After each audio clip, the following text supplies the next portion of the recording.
Semuanya, kembali lagi di channel ini. Saya Lili Pratnya, masih sama Tabuana Resa Putri, NIM 18102070, kelas ADHC semester 6, akan memberikan sebuah video tutorial untuk tugas aplikasi sistem informasi hotel Wanita Rulegian yang menggunakan sistem aplikasi KW Hotel. Sebelum itu, alasan saya menggunakan sistem aplikasi KW Hotel ini, yang pertama, dapat dilihat pada gambar. Baik, agar tidak berlama-lama lagi, mari kita simak video yang satu ini. Lalu ketik aplikasi KW Hotel, lalu klik download. Kita tunggu sampai ada pemberitahuan downloading. KW Hotel sedang diproses. Berhasil terdownload.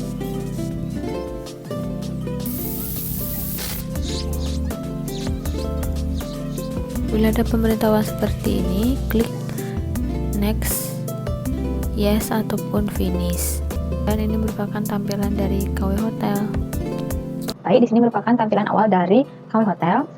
Belum melakukan reservasi, kita harus membuat jenis kamarnya terlebih dahulu dengan cara mengklik room, lalu klik room group, lalu klik add new group untuk membuat jenis kamar yang baru, yaitu STT dengan inisial standar twin, dengan jumlah kasur yaitu 2 di bagian single.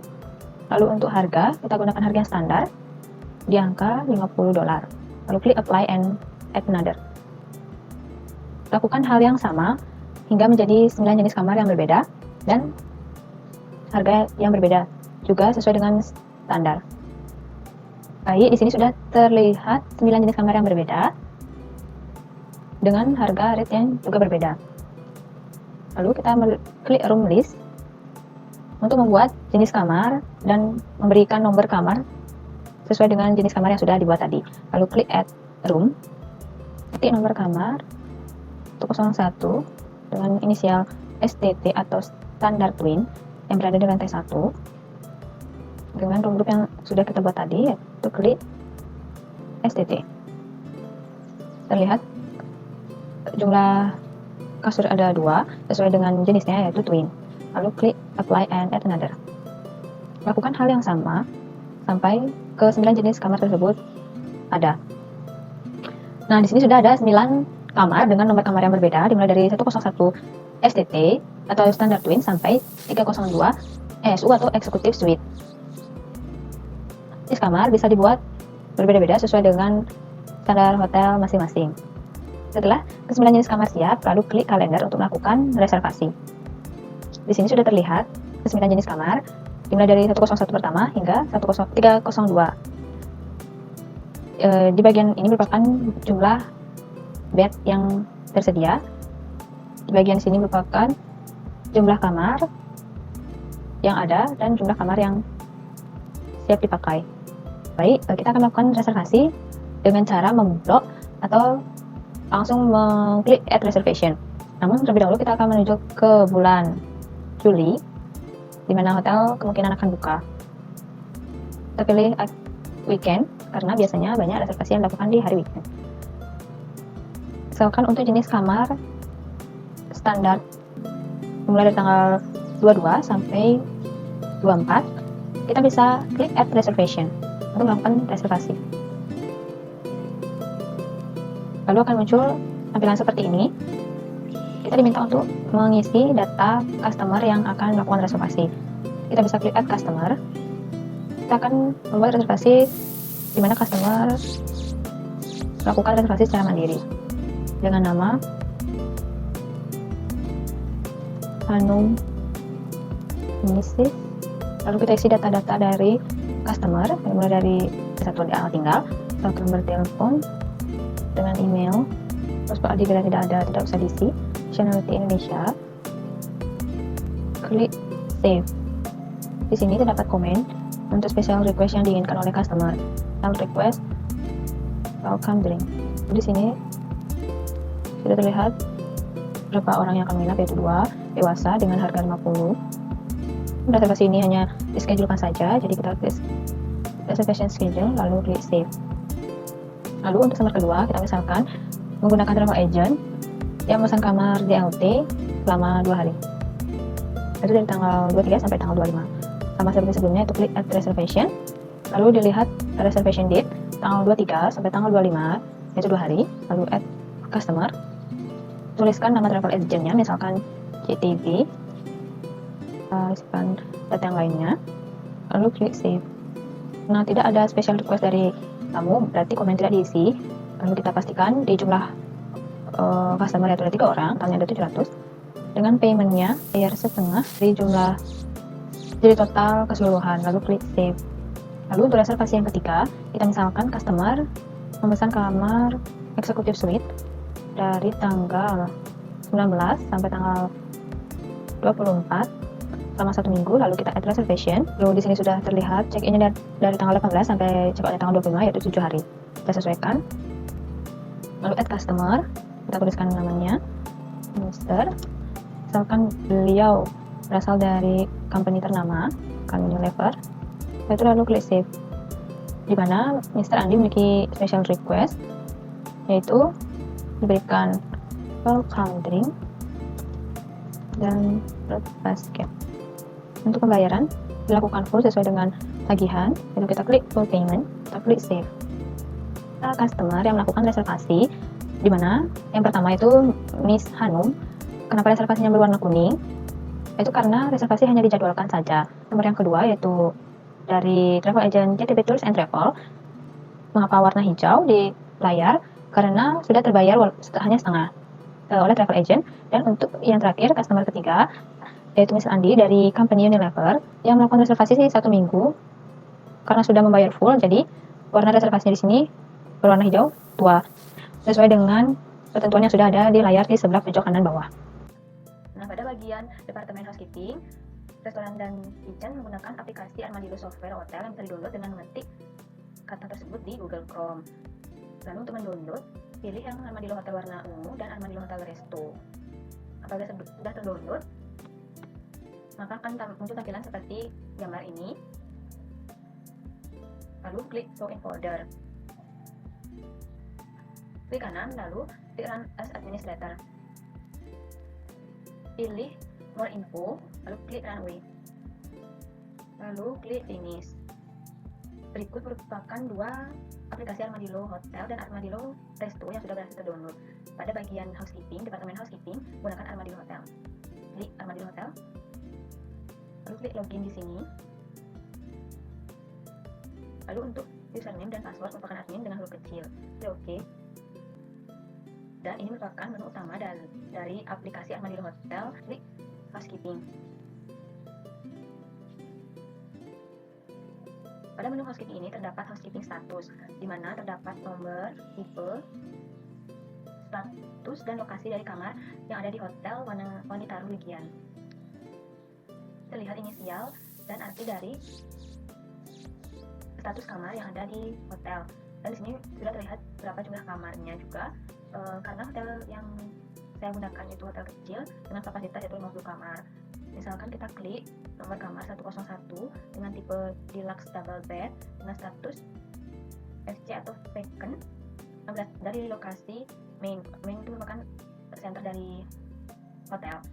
Nah, hal ini yang dari petugas housekeeping bisa melihat kamar-kamar mana saja yang dibersihkan dan dipersiapkan untuk tamu. Lalu akan diberitahukan kepada staf FO agar mempersilahkan tamu menuju ke kamarnya. Klik luar. Untuk departemen kitchen dan restoran menggunakan Armadillo Resto. Klik Armadillo Resto. Lalu klik login di sini. Untuk username yaitu kasir dan passwordnya admin. Klik OK. Ini merupakan menu utama dari tampilan Armadillo Resto dan Cafe. Pada bagian kitchen, kita harus menulis resep dengan klik menu resep. Ini merupakan daftar resep yang saya sudah buat. Kita ambil contoh untuk daftar resep pizza margherita. Apabila kita ingin mengedit, kita klik edit. Lalu akan muncul tampilan seperti ini. Kita bisa mengedit bahan-bahan sama menu bahan yang tersedia di gudang. Apabila ada perubahan, klik update atau tidak keluar. Apabila kita ingin menulis resep baru, kita bisa klik tulis resep. Lalu masukkan kode, nama menunya, berapa dan berapa porsi, lalu bahan-bahan yang diperlukan, cara membuatnya, dan bahan apa saja yang terdapat di gudang. Lalu klik simpan dan klik keluar. Kita akan memasukkan menu yang sudah kita buat resepnya tadi dengan klik menu. Kita bisa klik pizza di sini. Untuk mengedit kita bisa klik edit.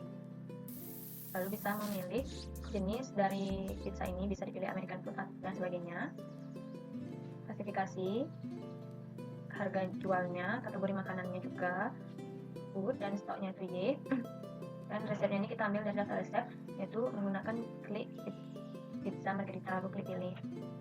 Lalu pilih klik update apabila ada pembaruan, dan pilih klik keluar apabila tidak ada pembaruan.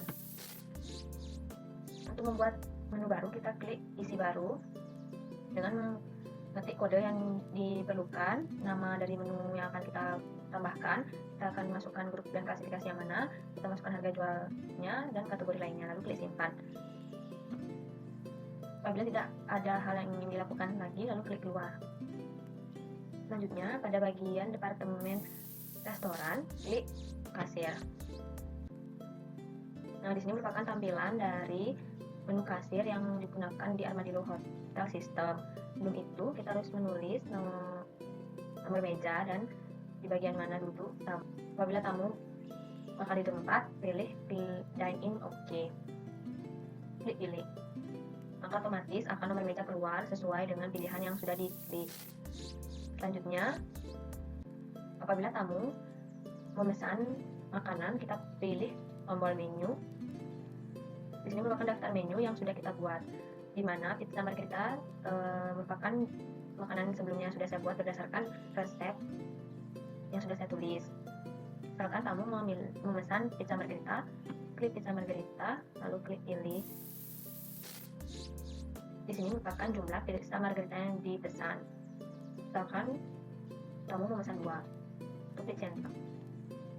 Selanjutnya tamu membeli fruit salad di sini berisi gambar karena sebelumnya sudah dimasukkan di sistem Armadillo Hotel ini. Lalu pilih. Lalu jumlahnya kita bisa ubah 2, klik centang. Di sini sudah terlihat total dari menu yang dipilih oleh tamu. Apabila tamu ingin membayar, lalu klik bayar. Di sini merupakan tabel pembayaran di mana terdapat total transaksi, yaitu sebesar Rp244.000. Misalkan tamu membayar dengan uang Rp250.000 dan kembalian sudah langsung tertera yaitu Rp6.000. Apabila ada diskon, kita di sini klik diskon, dan di sini merupakan tabel metode pembayarannya, bisa menggunakan cash, debit card, credit card, city ledger, dan other. Misalkan kita pakai uang cash, yaitu klik cash. Klik simpan, klik cetak untuk mencetak bukti transaksi dari pembayaran. Berikut merupakan tampilan dari cek nota hasil pembayaran menu yang dibayarkan oleh tamu. Apabila laptop tersambung ke printer, bisa di-print. Sehubungan dengan laptop saya tidak disambungkan ke printer, jadi tidak bisa di-print. Apabila sudah selesai, bisa kembali ke menu utama. Lalu saya akan menjelaskan critical point apa saja yang perlu diperhatikan ketika menginput data dan output atau informasinya itu digunakan untuk apa dari video sebelumnya yang ada di 4 departemen, FO, housekeeping, kitchen, dan service. Yang pertama, di bagian FO yang perlu diperhatikan ketika menginput data, yaitu data harus sesuai dengan apa yang dijelaskan oleh tamu dan melakukan double check ketika melakukan pengisian data reservasi yang telah dilakukan sebelumnya, di mana output atau informasi yang tersebut akan digunakan nantinya pada bagian housekeeping untuk mempersiapkan jenis kamar serta perlengkapan kamar yang diperlukan pada kamar tersebut. Departemen housekeeping yang perlu diperhatikan ketika menginput data setelah selesai melakukan kebersihan kamar, yaitu memberikan tanda atau mengklik ready, kamar tamu itu sudah siap untuk ditinggali oleh tamu, yang informasinya atau outputnya akan diterima oleh bagian front office untuk mempersiapkan tamu atau memperbolehkan tamu untuk menuju ke kamarnya. Pada departemen kitchen, yang perlu diperhatikan ketika menginput data makanan yang harus dibeli, yang harus sesuai dengan persediaan yang ada di kitchen, di mana informasi atau outputnya akan digunakan untuk mengetahui jenis makanan apa saja yang dapat diolah oleh departemen ini. Yang terakhir yaitu di departemen restoran atau service, yang perlu diperhatikan ketika menginput data yaitu berapa jumlah tamu yang akan menikmati breakfast di restoran tersebut, yang nantinya informasi atau output ini akan digunakan untuk mempersiapkan restoran, akan mempersiapkan meja, kursi, dan perlengkapan makanan yang lain seperti gelas, piring, dan cutleries untuk tamu yang menyantap breakfast. Baik, sekian penjelasan dari video ini yang dapat saya sampaikan. Semoga video ini dapat bermanfaat bagi kalian semua yang menonton dan juga saya. Saya mohon maaf apabila ada kata-kata yang tidak berkenan. Saya ucapkan terima kasih. Sampai jumpa di video berikutnya. Bye-bye.